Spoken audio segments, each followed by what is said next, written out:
Ağacan, mən bu dünyanın 5-10 günlük cəlalını neyləyəm? Mən bu dünyanın 5-10 günlük cəlalını neyləyəm? Mən bu dünyadan fəqət bir Kərbəla muhtacıyam.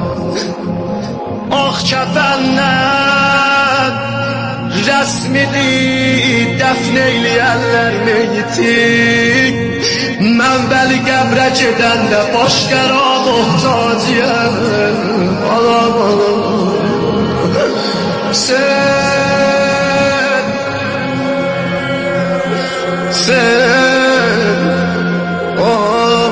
bir ben qətl-gah rozəsi Hamızdan iltiması dualarım Zeynəb gəldi qadiyə qətl-gah Baxdı qardaşın yaralı cənazəsinə Hüseyin Dolandı Zeynəb o başsız cənazənin başına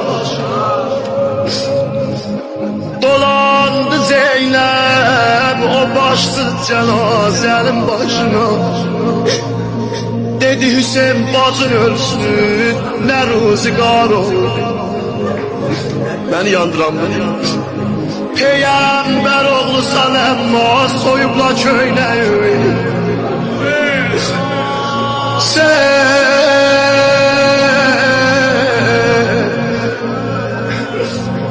Peyğəmbər oğlusan əmma soyubla köynəyi Haram zadələr axər nə zülmkar oldu Gərək kəman ola Bu qəmdə Zeynəbin qəddi Sinöndə var nə qədər atəya günür rəddi